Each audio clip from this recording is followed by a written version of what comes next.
Olá, tudo bem? Nos dias 6 e 7 de julho de 2024, em Florianópolis, aconteceu um evento chamado Empreender com Filosofia. Evento organizado para destacar de que forma os conhecimentos da filosofia perene se aplicam, evidentemente, claro, a todas as searas da vida, inclusive no mundo empresarial.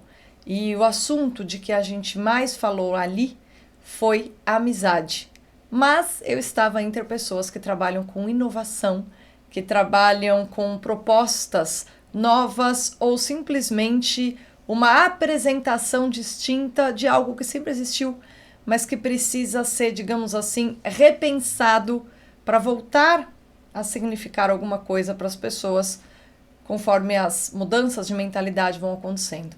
Então, foi um evento em que eu falei muito de amizade, em que eu mencionei muito a ética Nicômaco, assim como a política de Aristóteles e outras obras fundamentais da filosofia, para destacar que quanto mais nós temos consciência da relação entre nossos gestos, nossas ações, nossas deliberações e os nossos valores, de maneira mais harmônica, profícua e proveitosa mesmo para a comunidade como um todo, anda a nossa vida e os nossos empreendimentos.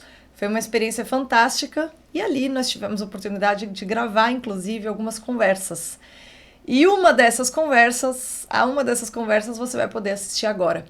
Eu conversei com uma analista de inovação, que foi convidada a fazer palestras no evento, uma pessoa que trabalha na intermediação entre o que se produz de mais inovador na universidade e a indústria, porque afinal a ponte entre universidade e indústria é uma das coisas mais importantes que precisam ainda acontecer no Brasil, é algo ainda um pouco mal resolvido, mas que está avançando e pode melhorar muito mais, e uma empreendedora chamada Elis Regina, que reapresenta uma proposta muito antiga, mas com uma roupagem muito nova e repensada de forma a alcançar um público maior, ou pelo menos quebrar alguns tabus com relação ao negócio que ela propõe. O evento Empreender com Filosofia foi muito maior do que o que vocês vão assistir nesse podcast.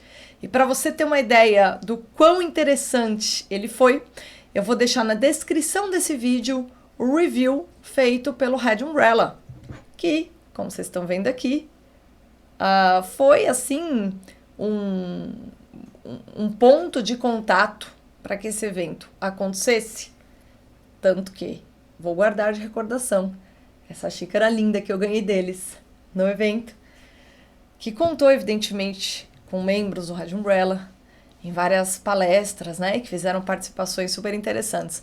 Vou deixar na descrição também as redes sociais do Red Umbrella, que é um site em que você encontra artigos sobre cultura, inovação, ciência, tecnologia e etc. De resenha de clássicos a artigos sobre química de materiais.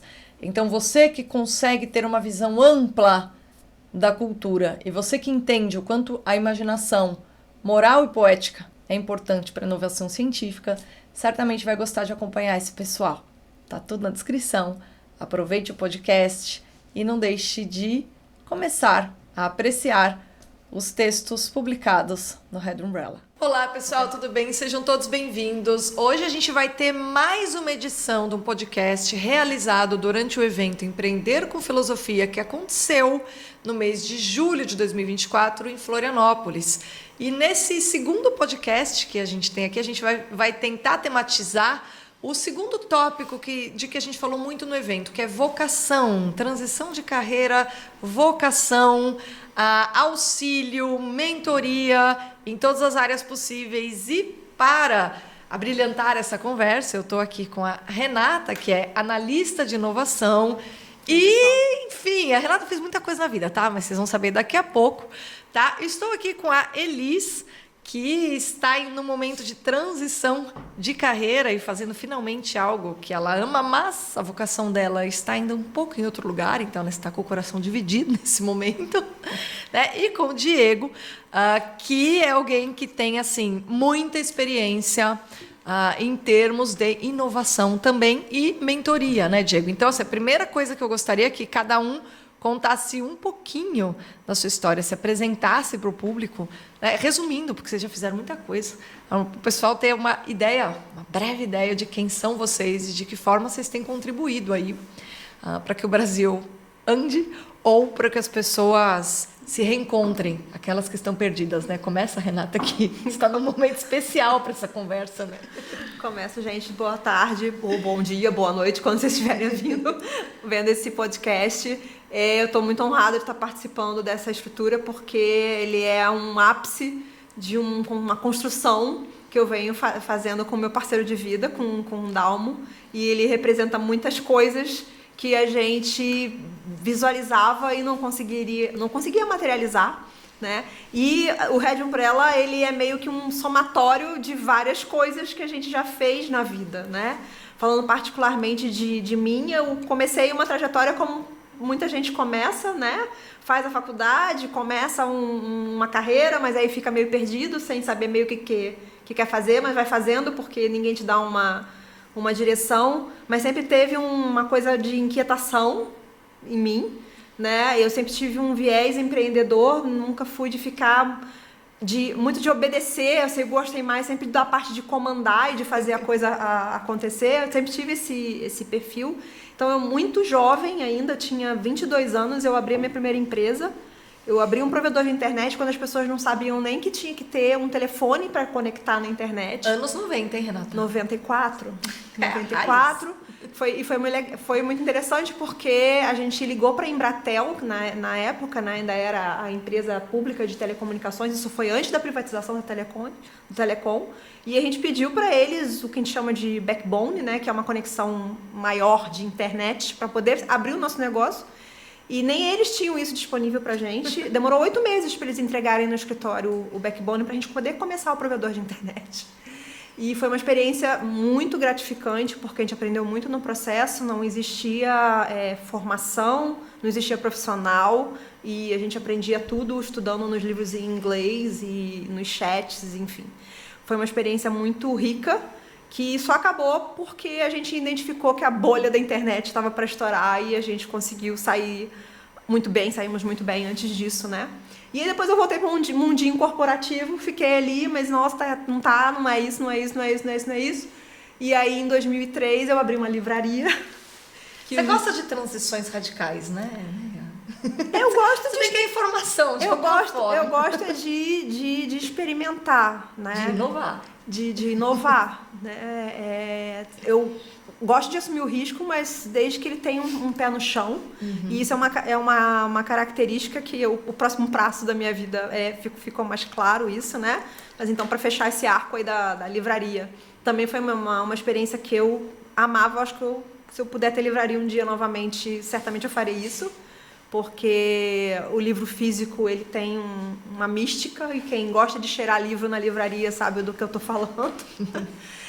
Mas também foi uma coisa que a gente teve que dar uma saída, porque o mercado não estava funcionando, e mercado editorial no Brasil é uma coisa muito desafiadora, livraria física é mais desafiadora ainda, e aí a gente também acabou dando saída no negócio. E aí, só que eu cheguei num momento da vida que eu já tinha filho, a idade já estava, né, chamando por uma questão de você ter um pouco mais de maturidade, de ficar mais centrada, porque tinha gente dependendo de você e tal. E foi aí que eu acabei chegando no serviço público, né? Acabei fazendo um concurso, mas também não escolhi qualquer coisa para fazer. Eu queria que não fosse uma coisa simplesmente burocrática, né, de ficar carimbando papel, né? E que fosse uma coisa que continuasse agregando conteúdo, continuasse agregando valor para minha vida, e que eu continuasse tendo a possibilidade de fazer a diferença na vida das pessoas. Então, eu hoje trabalho na maior agência de inovação governamental do país, fazendo análise de projetos de inovação, né? Então, recebo os projetos, a gente faz análise de méritos dos projetos, e dependendo do grau de maturidade do projeto, do propósito do projeto e de quem está fazendo a proposta para a gente, porque a gente atende desde as universidades, as grandes mesmo empresas, né?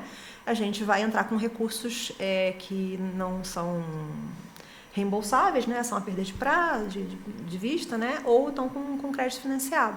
E aí, ao longo dessa jornada, que já está a caminho de 14 anos, eu fui conhecendo muitas pessoas interessantes, né? Acho que a pessoa mais interessante que eu conheci nessa caminhada foi a Diana. Diana é uma pessoa excepcional, né? Que esteve. Se você não assistiu o outro podcast que eu Sim, fiz com o Red pois é. Umbrella, assistam que ela estava sentada ali. Sim, exatamente. Ela estava no primeiro e a Diana fez acontecer esse evento, né? Foi uma semente que ela plantou na minha cabeça, na cabeça do Dalmo, e que fez a coisa acontecer. E ela é uma pessoa muito querida para nós e ela representa a essência da inovação, né? Todo empreendedor no Brasil deveria ter a vibração, a visão que a Diana tem do que é inovar, do desafio que é inovar, né? E o Red Umbrella acabou também virando um spin-off da minha própria vida, da minha própria jornada, né? Que é uma coisa que eu tento conciliar, que é um grande desafio, né? E mais recentemente, a vertente do Red Umbrella Money está me trazendo a oportunidade de resgatar esse meu lado empreendedor, que é uma coisa que estava meio que anestesiada nesses anos todos de serviço público, porque depende de uma questão de eu poder conciliar as duas atividades, né? Eu não posso empreender numa coisa que me gera conflito com o meu trabalho principal, né? Então, assim, eu adoraria fazer projetos de inovação, prospectar nas empresas e tal, mas é uma coisa que eu não posso fazer por uma limitação, né? Então, o Red Umbrella me propiciou essa oportunidade de poder voltar, de uma certa forma, para o mercado, né, e empreender, e estar em contato com o mercado literário também, que é uma coisa que eu nunca deixei de ser apaixonada. Só para vocês saberem, a Renata, ela é responsável pelo Red Umbrella Money, onde vocês podem encontrar. A gente vai deixar aqui na descrição o @ para o Instagram, para vocês começarem a seguir todas as dicas necessárias para educação financeira. Ela está desenvolvendo um trabalho, inclusive você presta, né, umas mentorias para quem está precisando, né, Sim. Renata, de educação financeira. Você está dando uma ajudinha o pessoal, mas depois a gente fala um pouquinho mais dessa vertente do Red Umbrella. Tá? Ela escreve também para o site e depois a gente volta a falar. Vamos lá, Diego, você. Eu queria assim, entender um pouco sua trajetória, qual tem sido o que você mais tem feito e como é que você avalia a relação entre a sua vocação e a atividade que você desenvolve. Muito bom. Sou Diego Gabi, eu sou nascido e criado numa cidade interior, como a grande maioria do Brasil. Fui estudar em Santa Maria, onde eu permaneci por 8 anos. Então, cursei 2 graduações ao mesmo tempo, Administração e Relações Públicas, e dediquei grande parte no desenvolvimento de liderança e no fomento na área de empreendedorismo e inovação na cidade. Então, completo agora 12 anos nessa área, na parte de fomento, desenvolvi vários programas, mas durante a graduação me mobilizei muito quanto ao movimento estudantil, em grande parte. Então, fui do diretório, fui representante no colegiado de curso, departamento, no conselho do Centro de Ensino, Ciências Sociais e Humanas, e também fui conselheiro de ensino, pesquisa e extensão da universidade por um tempo. Durante a minha trajetória na universidade, eu vi diversas carências, principalmente na formação mais humana e intelectual dos colegas e demais. Então, criei alguns movimentos, como o Laboratório de Empreendedorismo, que a gente mobilizava em torno de 200 jovens num sábado de tarde, a conhecer negócios inovadores e empreendedores que já estavam maturando esse negócio. Então, foi uma jornada interessante, porque ao mesmo tempo vinha um movimento, na época ainda de incubadoras, os parques, né, em geral. E através disso a gente começou a criar diversos movimentos na cidade e também fazer uma troca com outras cidades. Então, atividades que a gente fazia em Santa Maria davam certo em Porto Alegre, davam certo na fronteira. Através disso, mobilizar realmente uma rede e fortalecer quem tem um espírito empreendedor mais aflorado, realmente, com quem já estava empreendendo e passando pela dor. Porque a dor do empreendedor é uma dor imensa. Sim. Você conhece bem essa dor? Conheço a dor, já passei também por algumas fases como empreendedor. E tive também um movimento que lá em 2013, 2014, com a saída, na pré-saída, né, com o meu TCC, eu estava com uma dor de entender o que ligava a academia com o que eu já fazia. Através disso, na época, tinha um movimento do consumo colaborativo, e questão de colaboração foi algo muito forte na minha jornada desde pequeno. E nisso eu cheguei ao mundo das startups e também de empresas de bases tecnológicas. Então, na época eu escrevi, era o começo de falando um pouco sobre espaços compartilhados, coworkings, né? Existiam alguns movimentos soltos ainda no Brasil, que eram espaços onde pessoas que gostavam ou gostariam de empreender se uniam. Cada pessoa fazia um workshop em específico e no final do mês, por exemplo, eles arcavam com um espaço local, né? Isso aconteceu, por exemplo, em Porto Alegre, na Casa Liberdade, que hoje grande parte de quem saiu de lá, desse movimento, empreende e está hoje trabalhando com inovação aberta, com outros negócios. E através disso eu fui sempre buscando, em primeiro momento, como era de interior, morava na casa estudante, sempre pensando tanto no meu autoconhecimento, autodesenvolvimento, e através desses pequenos encaixes que eu achava para a minha vida, como eu pudesse trazer pessoas também para esse movimento. E aí, através disso, conheci os movimentos de empresa júnior, Engenheiros Sem Fronteiras, Liga de Empreendedorismo. E nesse conjunto eu via que a dor, às vezes, de um empreendedor ou de um jovem, né, ou às vezes o que ele necessitava para empreender, que era um espaço, um auditório, ou outra pessoa conseguiria suprir ou direcionar.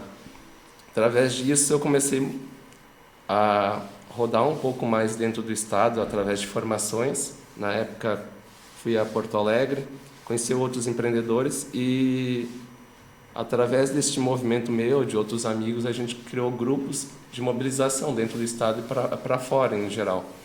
E a minha jornada como empreendedor com startup, né, de empreendedor eu já venho porque meus pais são bem empreendedores, extremamente empreendedores. Então vem de família. É de família. É de família. Porque o empreendedor, ele vê aquela dor dele ou da comunidade, né, que é tornar comum ali um problema comum, como algo que vai solucionar algo que seja específico dele ou também do mundo. Então, a gente em comunidade ou em família tem problemas a serem supridos, a superados. E meus pais sempre empreenderam, desde pequeno eu empreendo. E aí na universidade eu vim para esse mundo mais de base tecnológica, mais de inovação. Aí sim, me uni a outros movimentos. Até tem uma passagem bem legal que eu não consegui participar de uma competição que estava surgindo na época. E aí, através do movimento que a gente já fazia, uma das colegas participou, trouxe os insights daquele final de semana, aquela imersão, e a gente criou esse movimento na região. E aí, a partir de 2017, eu consegui pulverizar um pouco mais já a minha visão, minha vocação no que eu fazia e tentar pensar, estruturar realmente qual era o meu propósito. E aí, hoje, eu tenho uma clareza do que realmente é a minha vocação, também com um propósito. E a partir disso, eu fui buscando outras experiências para poder me desenvolver e também formar outras pessoas. Perfeito. Agora a gente vai dar um pequeno salto, porque eu acho que agora a gente vai entrar no assunto transição de carreira, né? Porque, bom, a Renata já falou um pouco de transição de carreira, mas a sua é um negócio um pouco peculiar, né, Elis? Elis Regina, tá? Vamos falar o nome dela. A Elis Regina, ela simplesmente está se dedicando a um mundo que tem muito a ver com a minha vida, tá? Mas eu não vou falar, eu vou deixar ela contar. Então fala um pouco da sua trajetória e explica o que você está fazendo agora. Mas assim, explica o sentido, né? A filosofia do seu negócio, né? Porque eu acho que é isso que tem a ver com a sua vocação. Obrigada, Bruna. É um prazer estar com vocês aqui e dizer, né, que é em função de uma rede, né, chamada Diana, que eu conheci vocês. Então, como através da amizade a gente cria novas redes, novas conexões, e o quanto isso é generoso para a gente poder crescer e se fortalecer, né? Eu acho isso muito grandioso e sou muito grata por isso. E realmente eu vivo um momento peculiar, né? A Bruna falou no início, um pouco até parece confuso, porque eu estou encerrando uma carreira de 18 anos no mundo financeiro, numa cooperativa de crédito, hoje como executiva, numa posição executiva, né? E foi uma decisão difícil. O viés empreendedor já estava dentro de mim no mundo corporativo, porque eu trabalho com inovação no mundo corporativo, né? Mas eu precisei de muito autoconhecimento, que é algo que a gente está abordando e entendendo muito também nesses dias que estamos compartilhando. E através do autoconhecimento eu percebi que eu precisava explorar mais a minha criatividade, mais da minha curiosidade, além das portas do mundo corporativo. E também, através do autoconhecimento, eu me percebi muito hedonista, então eu precisava que a minha contribuição tivesse um impacto, né, em algo maior. Então é por isso que Em abril do ano passado surge a Vários R's, de uma maneira despretensiosa, eu digo assim, e se tornando um empreendimento agora ao ponto de eu fazer uma transição de carreira, saindo do mundo corporativo também, né, e me dedicando nesse momento, né, à minha empresa, mas com um olhar realmente de impacto ambiental, impacto social, né, impacto de recurso humano e financeiro nas frentes ESG, através de um brechó, num primeiro momento, por isso que a Bruna comenta, né, que se conecta. Já estou seguindo, vocês vão procurar no Instagram, Vários R's, R's tipo da letra, mas tem que escrever por extenso, olha, Vários R's, e vocês vão começar a seguir, tá? É isso. E eu posso até, para falar um pouco do propósito de valor da Vários R's, explicar como que surge o nome, porque a gente começa num momento... na minha casa, uma troca de peças de roupas entre amigas com uma margem só para subsidiar aquele encontro. E aí, eu preciso dar um nome para isso, né? A gente, como empreendedor, tu tem que dar um nome, tu tem que dar um lema, tu tem que Dá sentido. Dá sentido. E tinha muito sentido já. Então, uma amiga, né? E para mim, assim, esse olhar da amizade, o empreender com filosofia fortalece muito isso tudo. Essa questão da rede, né, do ecossistema que vem da inovação também, da complementariedade, do quanto a gente não precisa fazer as coisas sozinhos, né? Não, a gente não pode. Não pode. Boa, Bruna. Boa posição, não deve. Nós somos humanos, às vezes não consegue. Somos animais políticos, ainda que a gente tentasse. E tomar a consciência disso, acho que é que torna a vida mais prazerosa. Eu não preciso fazer sozinho, né? Mesmo que seja o meu empreendimento, o meu investimento, né? Mas eu não preciso fazer sozinho. Então, naquele momento, uma amiga pinta numa tela, e essa história tá lá no Instagram que a Bruna convida, né, para vocês seguirem, eu também convido, os galhos de uma árvore, e cada amiga que está lá escreve uma palavra como o ramo da árvore, com um R que represente sustentabilidade, que hoje, a nível conceitual, ficava muito nos 4, 5 R's do recicle, reuse, reutilize, reduza. E a gente foi muito para nível realmente de consciência, de renomeie, ressignifique, religue, restaure, reveja, repense, olha só. Reuse. Então tem muitas oportunidades, e daí a gente não limitou o nome também, ficou vários R's por isso. Então, através do coletivo surgiu o nome, né? E aqui fala muito. E também através da literatura, que é algo que o Red Umbrella tem como propósito, né? Que é incentivar muito conhecimento. A gente precisa muito aprofundar o conhecimento, a leitura. Então, através do livro Impacto Positivo, que eu acessei através de um grupo de estudos, né, de uma rede de colegas que estudam ESG, a gente se propôs a estudar o livro, e vinham 5 princípios de empresas que se sustentam para ter um impacto positivo no mundo, não só através dos resultados a curto prazo. E aí vem muito o olhar realmente da gente enquanto empreendedor se questionar. A minha empresa está tornando o mundo um lugar melhor, e aí a Vários R's tem todo o significado para mim, e eu consigo me encontrar nesse momento, entendendo que é possível regenerar e lucrar ao mesmo tempo, porque sim, a gente precisa falar de negócios, de business, de economicamente ser viável, né, que é algo também que a Renata trabalha no agora fim do com dia, finanças. todo mundo tem boleto para pagar. Exato. E não é feio falar sobre isso, a gente precisa falar de ser economicamente viável para que a gente consiga também regenerar aí, né? Mas fazendo isso, resolvendo um problema, é melhor ainda, né? É muito melhor. E aí que eu consigo, através do autoconhecimento, fazer todas essas conexões e entender o momento que sim, sou apaixonada pelo meu trabalho, também trabalho com liderança, gestão de pessoas, tenho times multidisciplinares, mas que era o momento de eu encerrar aquele ciclo com muito amor, muito respeito, muito carinho, e sou muito feliz pela forma que a minha transição de carreira está acontecendo, mas não é simples, né, fazer uma transição de carreira, mas olhando pela amplitude também de abordagem, de contribuição, através de outras frentes e através do empreendedorismo. E assim, dizer que viver, ouvir, né, muito do que a Bruna trouxe e dos demais participantes desse congresso, e entender que a gente pode sim filosofar, a gente pode aprofundar as relações. Exato, mas e compreender a importância do impacto do outro na vida da gente e da gente na vida do outro, para que a gente se torne ainda mais potência. Então tem sido muito bacana e me fortalecendo muito mais nessa transição, para fortalecer o meu negócio, inclusive.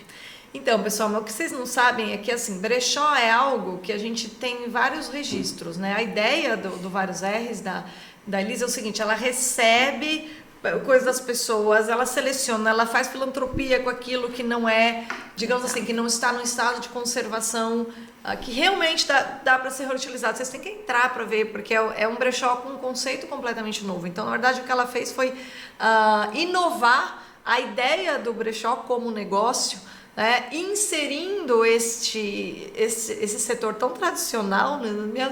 Minha mãe e minhas tias são ratos de brechó desde sempre, então é um negócio muito antigo, mas ela está inovando a ideia do brechó, pensando no horizonte da sustentabilidade, que é algo que, assim, é a língua da inovação, né, Renata? Perfeito. Então, assim, uma coisa que eu queria que você comentasse é, você como analista de projetos, assim, o que você observa, quais têm sido as tendências principais e se quando você está analisando um projeto, você está falando, putz, essa pessoa está querendo criar, você consegue imaginar o ser humano que tem por trás daquele projeto, a vocação que tem por trás, você consegue um pouco, eu sei que você faz análise técnica, tá? Mas como é que você percebe que tem vida atrás do projeto ou isso nem sempre é? Depende. A melhor resposta é depende, porque vai principalmente implicar em que nível a gente está falando de projeto. Tá. Então, eu já tive a oportunidade de analisar projetos de todos os níveis de complexidade, né, e de proposição, né? Lá a gente tem a oportunidade de financiar o que normalmente a gente associa à inovação, que é uma inovação de produto, né? Ou então uma inovação de processo. Mas o que a gente tem visto nos últimos anos são muitas inovações de modelo de negócio. Tá. Né? E eu não trabalho diretamente com startups, mas muitas vezes os editais de startups, que é em uma outra área, eles transbordam tanto de volume de proposta que nós somos convidados a participar das análises desses projetos, né? Que não é bem uma análise de projeto, é uma análise da proposta da empresa, é uma coisa mais ampla. E aí, como a proposta é mais ampla, porque você está olhando para apoia a minha empresa, não apoia o meu produto, né, o meu processo, você consegue enxergar melhor a pessoa por trás da proposta, porque ainda está tudo muito misturado, a pessoa na proposta. Então, quando a gente analisa a proposta de projetos de startup, de investimento em startup, a gente consegue, claro que também depende da pessoa escrever bem, né, o projeto, mas quando ela consegue fazer isso, a gente consegue entrar na cabeça da pessoa, dizer, nossa, ela pensou isso, ela viveu essa dor, ela encontrou uma solução para essa dor e ela está propondo um caminho de monetizar essa solução, né? Então, sim, dá para você perceber isso, mas nesses casos mais específicos, né? Tá. Quando você vem já, mesmo que seja uma pequena empresa, quando ela vem propondo a inovação no projeto, a gente já perde um pouco dessa conexão com o empreendedor, porque ele está focado em, eu vou fazer uma melhoria nisso aqui, e não vou criar uma coisa para mudar o mundo. Ainda que de vez em quando ele faça um produto que ele vai mudar o mundo também. Né? Mas, especificamente com essa questão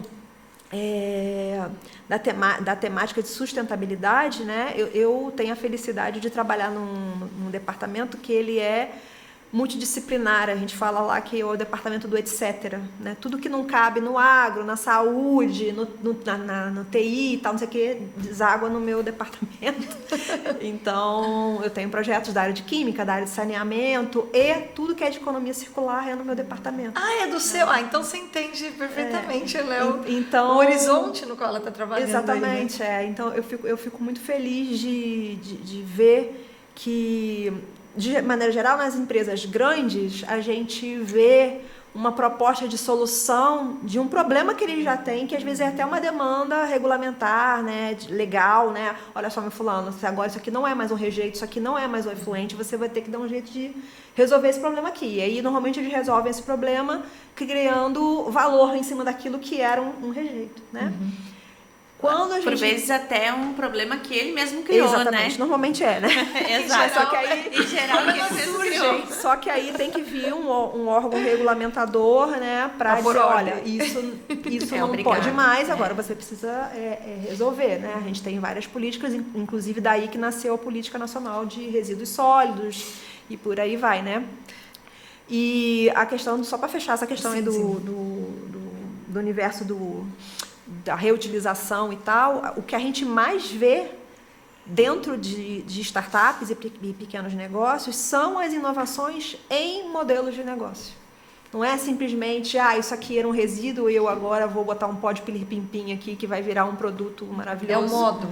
É a maneira como você trata o negócio, né? Que é exatamente isso que ela tá propondo fazer. É isso que é a diferença. E uma coisa que eu queria perguntar agora, a Renata falou uma coisa, eu pensei, Diego, porque, veja só, ela acabou de dizer, bom, às vezes você tem um negócio e os problemas vão surgindo. Então eu queria que você comentasse um pouco o papel da universidade, porque a universidade é o celeiro, assim, das ideias, é o lugar em que a gente está com energia para pensar o que eu serei, o que eu farei, o que eu posso trazer de novo, né?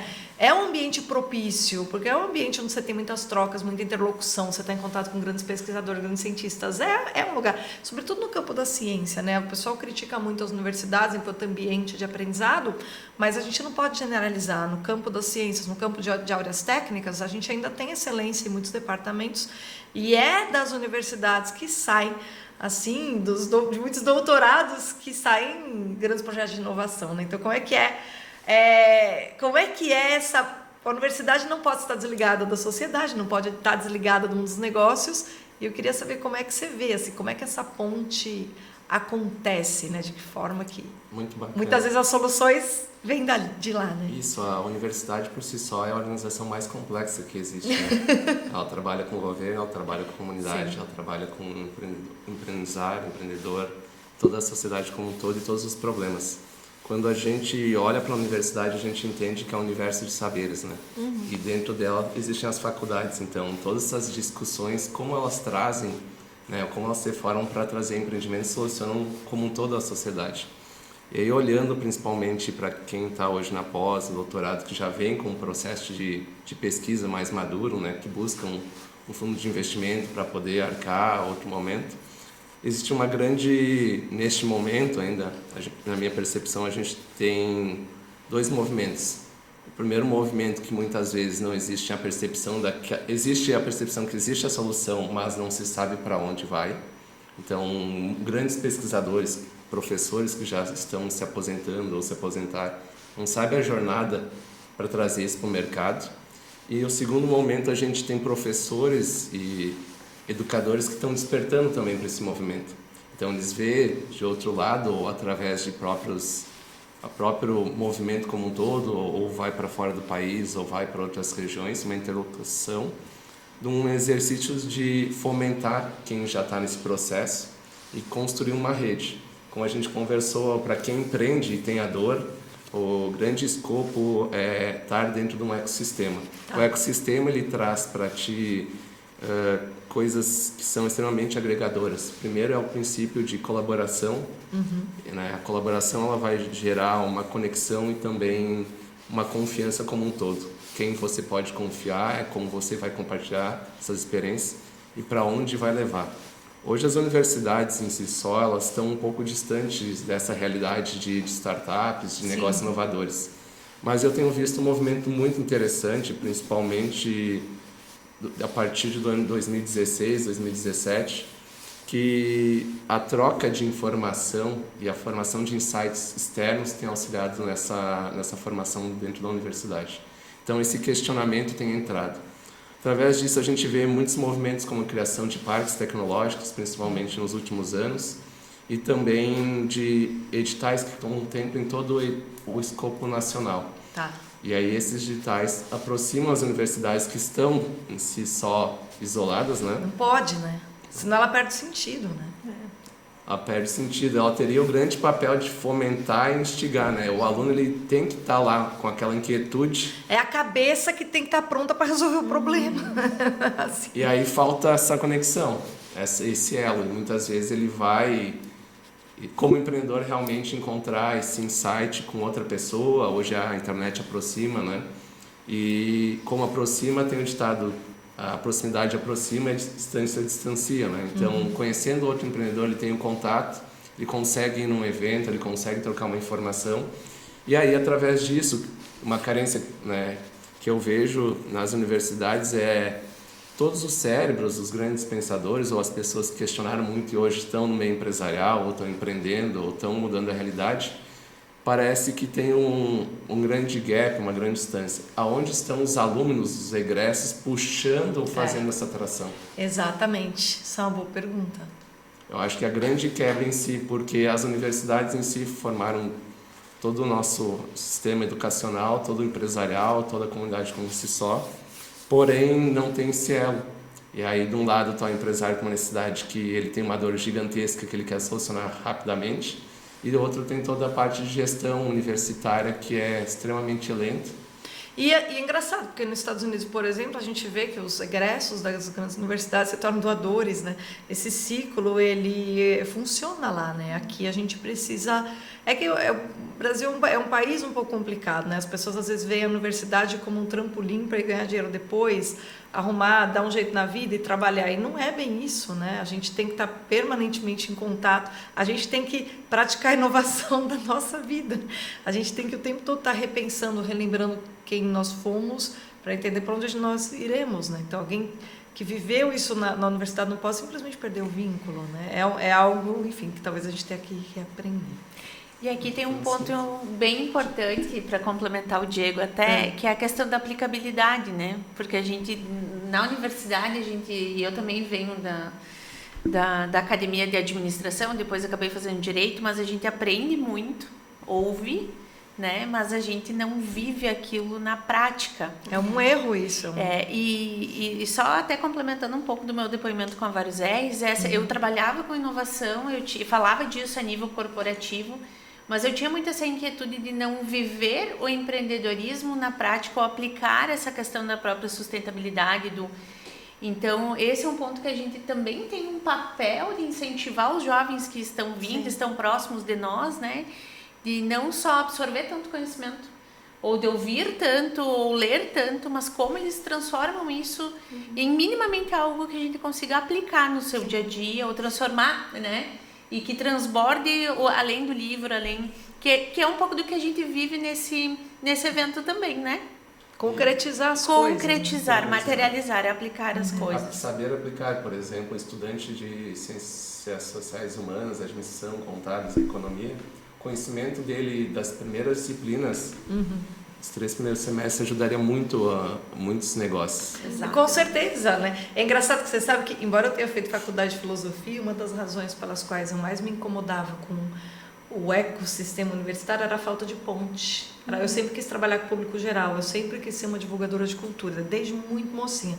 Tanto que a primeira coisa que eu fiz foi fazer um curso no Centro Cultural, de graça mesmo, Centro Cultural da cidade de Campinas, tinha um Centro Cultural Evolução. Assim que o pessoal deixou os alunos de filosofia darem palestra, lá eu ia lá. Dei curso de História da Arte, eu tinha 21 anos, 21, 22 anos, né? Porque eu sempre falei, nossa, se a gente está aqui e a gente não retorna para a comunidade, porque que é isso?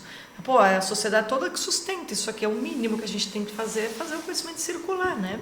E hoje em dia, felizmente, eu consigo fazer isso, mas eu tive que fazer fora da universidade, né? Então, eu gostaria muito de ver, em especial, pelos pontos que a Renata levantou, esse movimento circular acontecer de maneira um pouco mais consistente.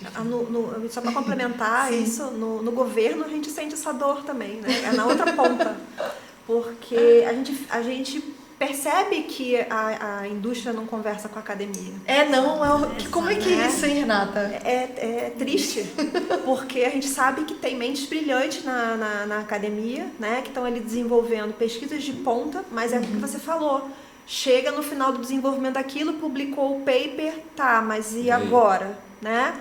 Então, isso é uma coisa que a gente vem identificando sistematicamente e nos últimos 5 anos, pelo menos, praticamente todo edital que a gente coloca na rua, a gente coloca um condicionante de, tá bom, você quer recurso público, você tem que conversar com a academia. Então, a empresa tem que trazer uma ICT para prestar serviço dentro do projeto. A universidade quer dinheiro para fazer infraestrutura, mas ela tem que trazer uma empresa como co-executor. Perfeito, vocês estão tentando integrar, então. Exatamente. A gente está fazendo nosso papel de indução da coisa. Sim, já que vocês não estão sentando para conversar sozinhos, então se vocês querem ter recurso, vocês vão ter que se resolver para poder acessar o recurso público. E tem funcionado muito bem, muitas coisas interessantes têm acontecido a partir daí, e o ecossistema está se desenvolvendo para preencher esses espaços. Nossa, isso é muito legal ouvir isso. Muita coisa mudou no ecossistema de inovação nos últimos 5 anos. Tá. Então, tem sido bastante gratificante acompanhar isso. E para a gente encaminhar para o final, eu queria umas últimas considerações de você. Você, Renato, eu queria justamente que vocês falassem isso no final, o panorama assim, da inovação, né? Porque o Brasil, a gente às vezes vê o Brasil em vários aspectos, ele é um país atrasado, mas considerando tudo que vocês falaram de inovação, eu saio desse evento falando, não, na verdade a gente é um povo criativo, a gente faz coisas, tem muita coisa acontecendo no Brasil, mas talvez a gente precise aprender a valorizar, a deixar mais claro. A gente percebe isso na vida concreta, a gente vive isso, mas às vezes a gente, ao não refletir sobre isso, não escrever sobre isso, não falar o suficiente, isso não se torna digamos assim, um assunto suficientemente discutido, né? Eu queria que vocês falassem um pouco disso. Qual que é a percepção que vocês têm? Vocês acham que a sociedade tem consciência de tudo que acontece no campo da inovação? E se não, como é que a gente faz para dar uma ajudada? Eu vou tentar responder a sua pergunta acrescentando uma segunda resposta, que é a mesma visão que eu tenho com relação à educação financeira. Uhum. Eu não vejo nas escolas e mesmo nas universidades as crianças e os jovens sendo preparados para empreender. Não é um roteiro que é ensinado para eles. É claro que se você for para a escola top, né, e tal, mas lá dentro você encontra. Mas para a grande maioria dos brasileiros, isso é um universo que não faz parte. Sabe aquela coisa assim do tempos modernos, né? Você vai entrando numa máquina que ali você vai te sendo doutrinado ali, moldado, que do outro lado, olha, o teu caminho é fazer uma faculdade, se formar na faculdade, arrumar um emprego e começar a pagar boleto. É isso a sua vida? Né? Quando não necessariamente, né? Claro que muita gente tem que fazer isso porque todas as profissões são importantes. Uhum. Mas muitos jovens já sentem uma inquietação de falar assim, nossa, mas eu não quero seguir uma profissão formal, né? Eu quero dar minha contribuição pro mundo, mas como que eu faço isso? Né? Porque às vezes dentro de casa a pessoa não é estimulada a fazer isso porque existe aquela coisa, não, é muito arriscado, porque você tem que procurar uma estabilidade e aí se não der certo, você vai ficar endividado, enfim, é melhor você ir atrás de uma carteira assinada e tal. Existe todo um sistema que desmotiva você a fazer inovação no Brasil, né? Então, o caminho para mudar isso é você trazer esse tipo de lógica, de incentivo para dentro das escolas. As crianças e os adolescentes perceberem que... E a gente vê isso, né? Quantos de nós venderam chocolate, balinha, né? Enfim, pulseirinha na escola, né? E às vezes a pessoa era desestimulada de fazer isso, né? Porque, nossa, fulano, né? Que coisa mais estranha, né? Seu pai não te dá a mesada, você tem que ficar, né? Enfim, tem todo tipo de crença envolvida nisso. Mas eu acho que é um problema que é muito estrutural, entendeu? Mentalidade. É de mentalidade, né? Mas a mentalidade tá muito quando você tem acesso à informação e aí você traz isso para dentro de si, né? E aí desenvolve a mentalidade. Mas quando você não sabe, o sistema não te dá essa uma dica, uma dica, nada. Exato. Você não sabe que aquilo está disponível para você, então você... Aí, voltando para o tema da vocação, aquilo já tem que estar dentro de você para ficar te coçando. E aí você ir muito atrás. É isso, entendeu? Mas de despertar, de provocar as pessoas, né? Tem certeza que muitas pessoas por aí poderiam ser empreendedoras e simplesmente não são porque elas não sabem que nem que poderiam, que são capazes de ser empreendedores. Você concorda com a Renata? Concordo. O Brasil é um país extremamente rico, tanto de capital humano, e o que falta muitas vezes é acesso à informação ou alguém que direcione essa pessoa, sabe? Sim. Porque o empreendedor por si só, ou a criança também, a gente olha mais como a criança, ela é inquieta, ela quer descobrir como e por que funcionam as coisas, de que maneira ela pode solucionar. Muitas vezes ela não tem o encaixe que vem aí da nossa questão de educação mais inovação, né? E muito disso passa também pelo papel do professor lá da base, compreender que tem outras soluções para os problemas nacionais e do mundo em geral. E ele próprio inovar o que ele entende por educação. Ele próprio poder inovar até na metodologia da aula dele naquele dia. Mostrar que existem outras maneiras de fazer, que o aluno pode ensinar ele muito mais do que ele talvez tenha passado aquelas horas compartilhando conteúdo, né? Essa troca de informação, essa troca de insight é que faz realmente inovação. E é nisso que você tem trabalhado, né? É disso que eu tenho trabalhado. Você tem feito disso a sua vida? Isso, poder mergulhar tanto na academia, nas dores da comunidade, universidades, empresas, e ver que existe muita solução dentro da academia e está desconecta com o mercado, ou que soluções muito simples mudam completamente a realidade das pessoas.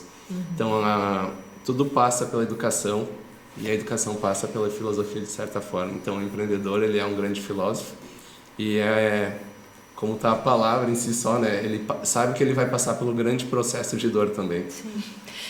Digamos assim, que o empreendedor que não tem medo de reflexão, ele está preparado para lidar com os desafios próprios a essa tarefa, né? Eu acho que todo ser humano, a partir do momento que reflete, que se permite ser afetado por essa prática que é a da filosofia, só tem a ganhar. Evidentemente, o empreendedor acho que tem até uma necessidade maior disso do que pessoas que estão na sua zona de conforto. E você, Elis, o que você tem a dizer sobre esse último assunto para a gente encerrar aqui essa conversa? Encerre com chave de ouro, agora ficou para você. Ó. Que responsabilidade. A responsabilidade, né? se vira aí. E depois de todo esse tema e falar de consciência, né? Então, depois de ter essa consciência de que, ok, eu tenho um viés empreendedor, para mim ficam 3 coisas assim nitidamente: é não terceirizar essa decisão, né? De eu vou empreender, é ter a coragem, né? A Renata falou das crenças, então é tu ter a coragem de dar espaço, é entender como segundo ponto que tu tem que se conectar com as pessoas certas. Sim. Com as pessoas amigas, com as pessoas com quem tu confia, as relações de confiança de fato, né? Do que a gente falou muito ontem. Exato. Então, que não é simples, né? É algo que é fácil de falar, mas para te reconhecer tu precisa de tempo e tu precisa de muita verdade. E o terceiro ponto é procurar, então, através do conhecimento, os recursos adequados. E são eles humanos, financeiros e naturais, para te concretizar esse empreendedorismo. Que daí sim parece muito simples de falar, mas tem muita dor no caminho, mas é através dessas relações que a gente consegue realizar, né? E eu acredito muito nisso, então. Que bom, você é uma empreendedora também que se acredita numa ideia que é uma ideia antiga, mas que você está apresentando de maneira totalmente reciclada. É aí que está a inovação. Aí está a inovação. Pessoal, então eu espero que vocês tenham gostado dessa conversa, aprendido com ela algumas coisas, tá?